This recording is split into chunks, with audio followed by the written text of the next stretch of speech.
Welcome to Jordan. Seldom has the start of the second day of a World Rally event been so eagerly anticipated. After day one was lost from the schedule, today is when Rally Jordan finally gets underway, and there is quite a ride ahead of us.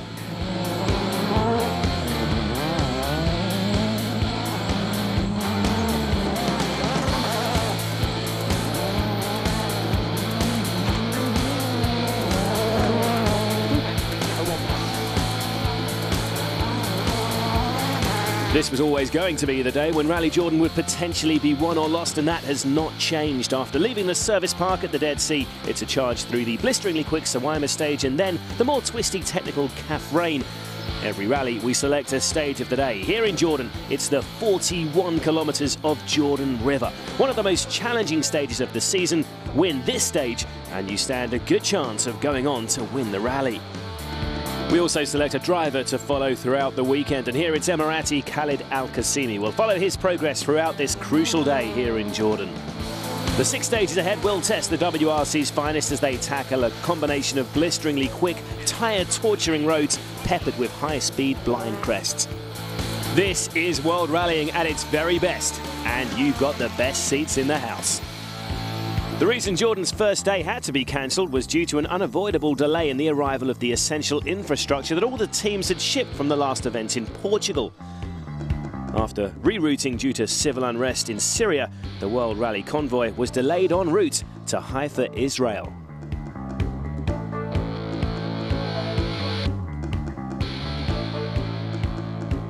When the 37-truck convoy eventually arrived at the Dead Sea, the teams worked through the night to get the rally underway.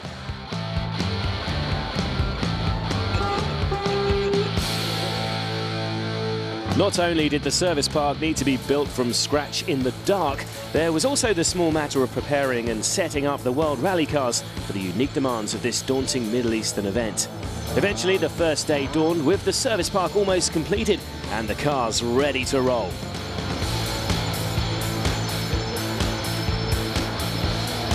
The morning also included a shakedown stage where the drivers fine-tuned the final setup of their cars and were relieved to get behind the wheel. Finally we can get behind the steering wheel and we can drive. As pleased as anyone to get the rally underway was local hero and our featured driver Khalid Al-Qasimi. He'll be desperate to put in his best ever WRC performance this weekend. Finish, the most important thing, number one. Number two, if we carry a good pace. Yesterday, the last run in the check down, we was doing a few changes in the car. A few things I want to adjust in the car too. That will maybe it will improve. It's going to go better or maybe worse. But I need to try a few things in the morning, and from there, if it's better, hopefully get a better pace. Yeah. This is how the WRC crews will line up on the first stage. Mikko Hirvonen starts ahead of Sebastian Loeb. The pair are currently tied on 58 championship points. Third in the title race and third on the road is Jari-Matti Latvala. Sebastian Ogier is fourth. Petter Solberg will hope for an improvement in luck and has a favourable road position starting fifth. Then come the M Sport Stobart drivers Mads Osberg, Matt Wilson and Henning Solberg, with Kimi Räikkönen, Federico Valagra, Dennis Kuipers and our man Khalid Al-Qasimi among the last WRC runners. So finally, after an incredible effort from all involved, Rally Jordan is about to get underway for real. We've lost the first day, but there are still 14 daunting stages to come. Sawaima gets us underway. An incredible, fast and flowing stretch of road. It's a stage where brave drivers can really make an impact. First up, Mikko Hirvonen. And just taking this stage for a second, it really is an awe-inspiring road.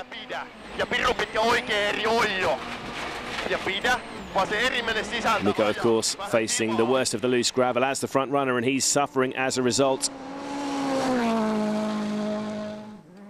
Back in the stage, though, his great rival Sebastian Loeb is looking in inspired form.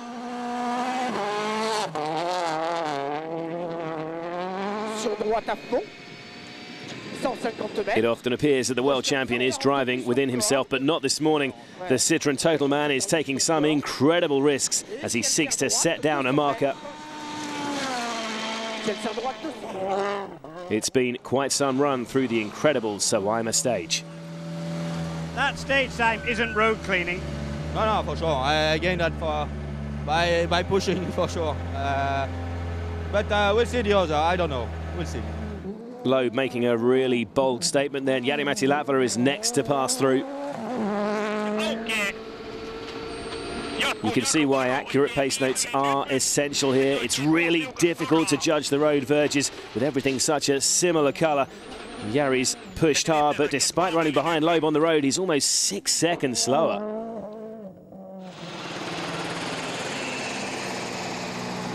Jari, you're quicker than Mikko, but Loeb's just on an absolute flyer. I can't understand. I thought I was trying quite okay. Okay, I did some little mistakes, but I can't understand his time, so he's been doing really, really well. So we have work to do. Next up is the winner from the last round in Portugal, Sebastian Ogier. The Frenchman has been locked in battle with his all-conquering teammate Loeb for 2 rallies now and has shown good pace in the Jordan wilderness in previous years. Let's see how his time compares to Loeb. He's running 2 cars further back, so he should have more grip, but I'm not sure he can beat him. Oh, he's going to be slower. That really was a stunning time from Loeb. It's going to be tough to beat. And attempting to match Seb's incredible benchmark now is Kimi Räikkönen. Kimi trying a huge cut there, but it's not worked out for him. He got the car crossed up. The Finn has looked a bit ragged in Saimaa then, and unsurprisingly, he doesn't get anywhere near Loeb's time. As he promised before the rally, our featured driver, Sheikh Khalid Al-Qasimi, has taken a safety-first approach, but it has been a solid start for Khalid. Taking a huge cut there, a very Middle Eastern style of rallying, and he has set the 10th best time. Early braking, right. Loeb the man to beat then as we head into the 17 kilometres of calf rain, and this couldn't be a more different challenge from the fast-flowing roads of the Jordan Valley. We've moved up into the hills above the Dead Sea, and these tight, twisty roads are causing problems for the front runners. Mikko Hirvonen is really struggling. The effects of road sweeping is amplified on slower, twistier roads as every touch on the brakes and accelerating out of slow corners means more sliding on the loose gravel and more time lost. There's nothing Mikko can do but push as much as he can and keep his lines as tidy as possible. There is so much loose gravel that calf rain's actually proving incredibly slippery for 5. Loeb's also struggled, and Hirvonen's teammate Latvala too is finding it really tough going. Absolutely flat out here. Whoa, and Jari's off the road. Big impact under the car as he crosses the rocks, but I think he's got away with that. A lucky escape for Jari. There is almost no grip in places in this technical stage, but Sebastian Ogier has managed to keep it together and could make an impact on his teammate Loeb's advantage. That's the target time he needs to beat to take over the rally lead. Absolutely incredible stretch of road to the finish here as they plunge into the valley.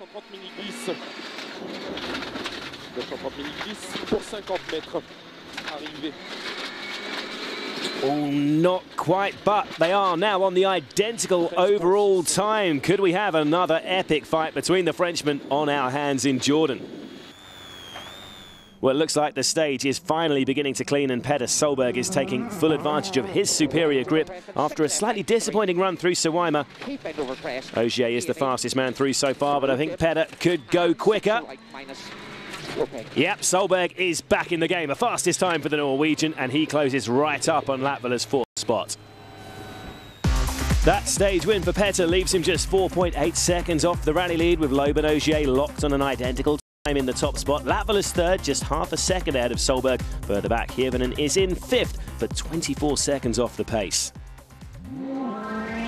Next up is a stage of biblical proportions. The first run through the epic Jordan River is our stage of the day, and it's coming up after the break.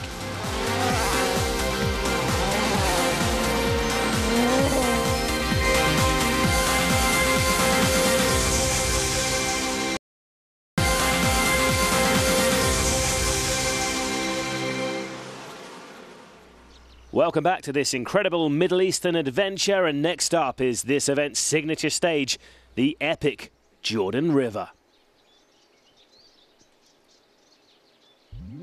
For 41 kilometres, this road snakes along the course of this historic waterway. Following the border with Israel, it begins with some of the greenest areas in Jordan, but also passes through a distinctive undulating section of an almost moonscape field before it flattens out towards the finish. It's the longest stage of the season so far, and it's an absolute classic.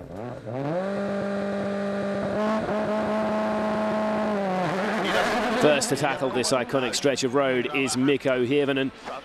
It has been a difficult morning so far for the first man on the road, and with over 41 kilometres to negotiate, this could really be a tough stage in his role as road sweeper. Just look at that dust trail behind the Finn.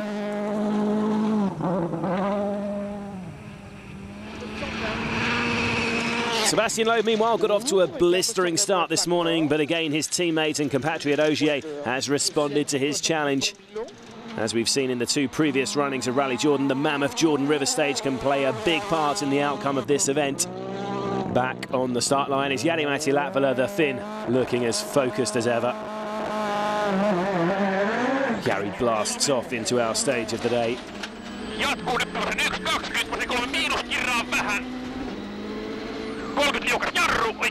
Really narrow through the undergrowth here and there. Could be stones and rocks hidden anywhere amongst the greenery. Even so, this is terrific commitment from Latvala. And some fans alongside the road willing him on there.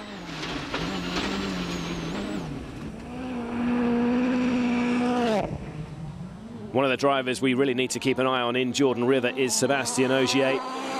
With a clearer line, he could make a real impact in this long stage. And another aspect to consider in Jordan River is tyre wear. The new Michelins being used this weekend have a stronger structure to avoid punctures, but that could mean an increase in tyre wear. They're not as forgiving as their predecessors. Incredible scenery here as we rejoin Loeb up ahead in the stage. A first glimpse of the distinctive moonscape section as the cars plummet down into this bowl before attacking up the other side. Looking at the early split times, there's not much between the two Citroën Total drivers at the moment. We're back on board with Ogier. We can follow him through this split time after 33 Ks in a moment, but a chance now to see Sebastian's in-car telemetry. In one of the technical sections of Jordan River, plenty of gear changes. Hard work in the heat of the Middle East for these manual shift cars of the 2011 breed. And coming up to that split time now.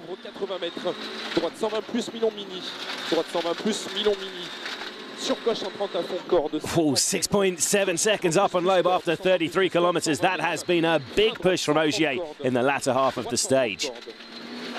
Well, that later road position perhaps beginning to tell in this long stage then.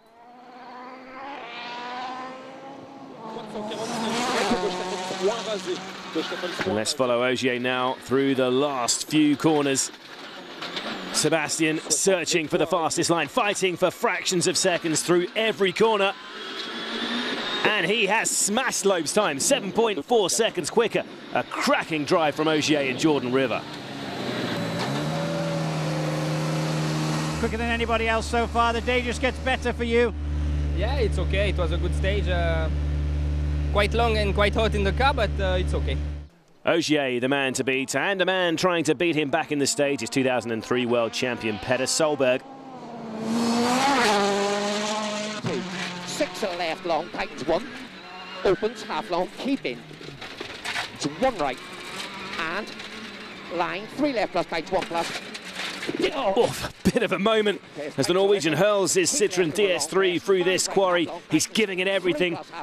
And although he started our stage of the day almost 5 seconds behind Loeb with a good run through the last sector here, he could get ahead of the Frenchman. Flat over small crest, 150. Okay. Yes, Solberg too enjoying his pass through this historic valley. 5 seconds quicker than Loeb. He leapfrogs ahead of the Frenchman on the leaderboard. Further back, Petter's older brother Henning has reached a landmark of his 100th WRC round. He's already had his fair amount of mechanical problems in 2011. But unfortunately, this looks like more bad luck for Henning. He whacked a rock there, and I think he's damaged his engine. Clearly struggling for pace immediately, and it's the end of the road for Solberg and co-driver Ilka Minor. There is better news for our featured driver Khaled Al-Qasimi, though. The Emirati has stuck to his game plan of steadily building on his pace throughout the rally. After the incredible setting of Jordan River, the Ford Abu Dhabi driver and Northern Irish co-driver Michael Orr are back into the top 10 places. 30. And then left 3 flash. This is where we stand then after the first morning loop. Ogier is now clear in the lead with Petter Solberg moving into second place and Loeb driving third. Kivinen continues to slip adrift in fifth with Mats Osberg in sixth.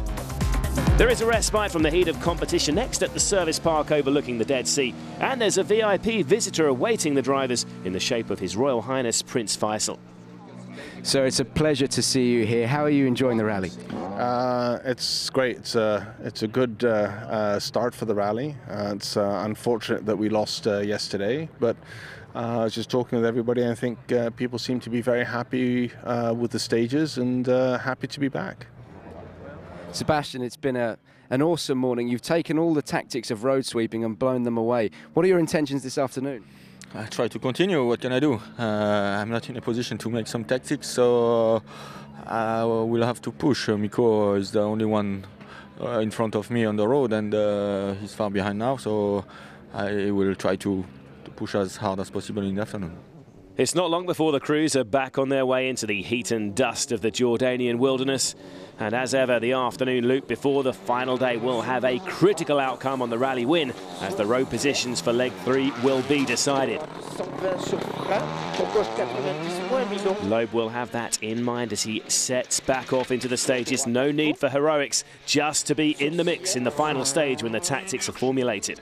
It's the same situation too for Jari-Matti Latvala, but running behind Loeb on the road, the Finn can at least react to the world champion's pace.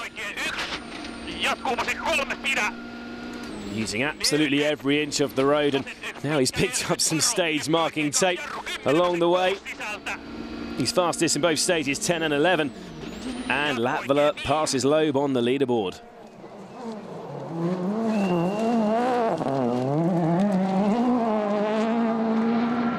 Well, Latvala's charge is food for thought for rally leader Sébastien Ogier.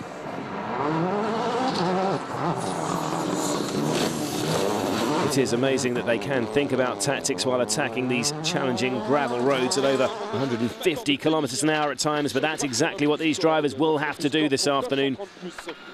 By the end of stage 11, Ogier's lead has dwindled to 6.4 seconds.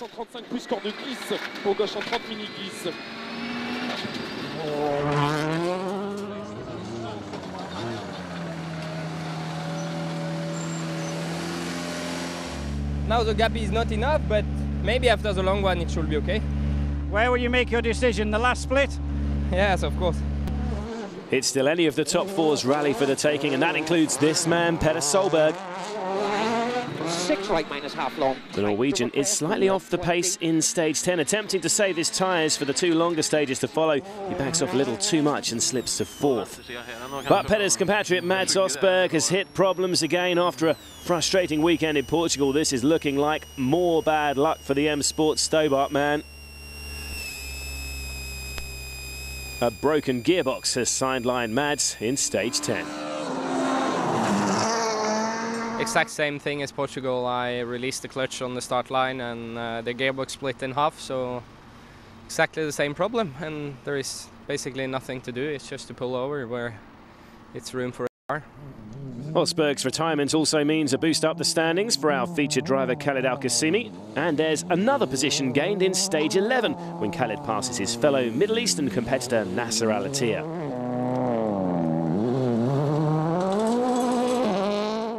Al-Qasimi up to 8th then, but up front Ogier's lead has been trimmed to 6.4 seconds with Latvala now his closest rival. Loeb slipped to 3rd place, and don't discount Petter Solberg who lies 4th, 17.3 seconds behind the leader. This Middle Eastern journey continues after the break, and the spectre of tactics looms. Who will roll the dice and slow down for a better road position for the final day? And who will charge flat out to build a lead? Find out in a few minutes.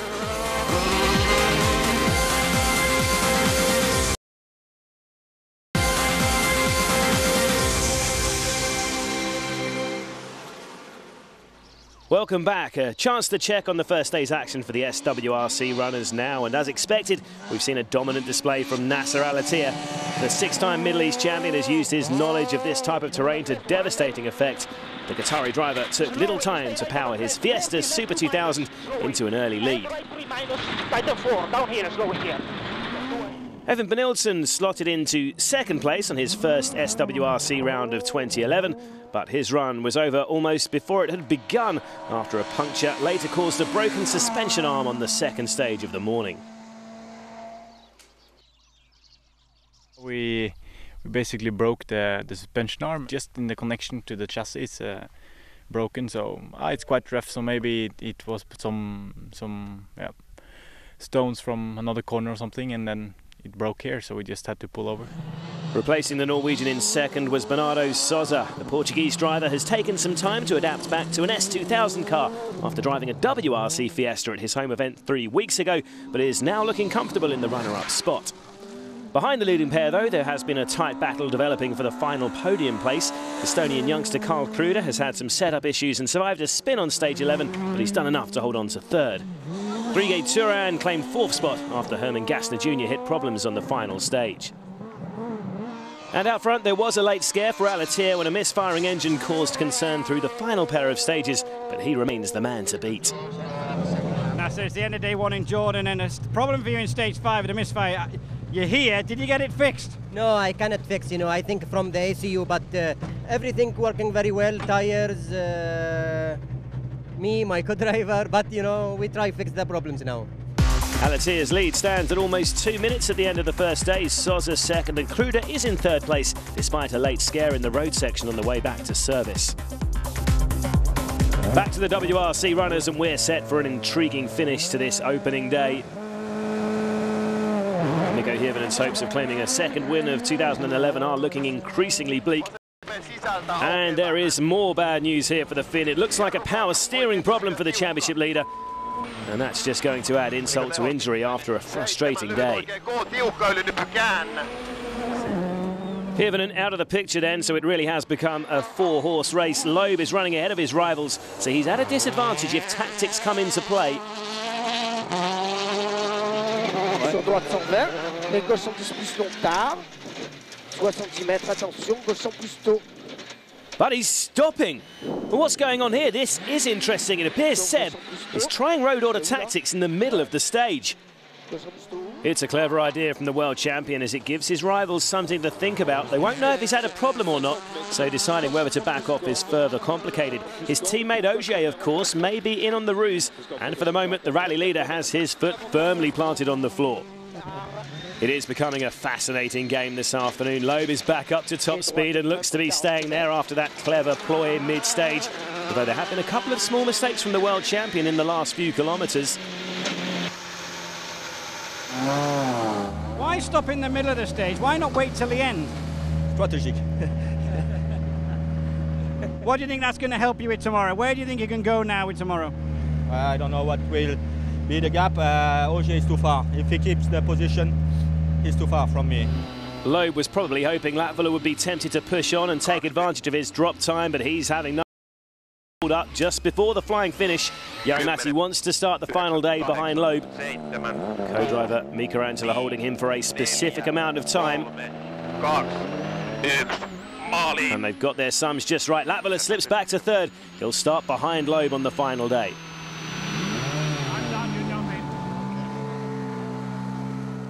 We spoke with the team and we did the decision that we got the splits and we got the team tactics that we slow down.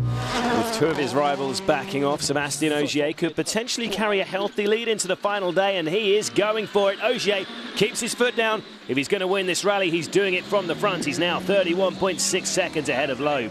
It was just check the time of the other and take the decision, and when I saw this time, I decided to push. Petter Solberg still has a part to play, of course. He could follow Ogier's lead and charge ahead of Loeb and Latvala. 19 seconds. 19 but no, seconds. he too is slowing. Petter wants to stay in fourth place. 5, 4, 3, 2. And he does just that. He's over half a minute behind the leader, but has the best road position of the top 4 in the final day's stages. So after the first leg of this now 2-day event, this is how things stand. Ogier will take a lead of over half a minute into Saturday's stages. Behind, the chasing pack are all very close, just 3.7 seconds separating Loeb, Lamela and Solberg. There are still 115 kilometres to run. Does Ogier have enough time in hand to stay out front as he sweeps the road? He has 3 drivers determined to hunt him down. Follow the news as always on WRC.com and be sure you join us again tomorrow with a thrilling climax to the Jordan Rally.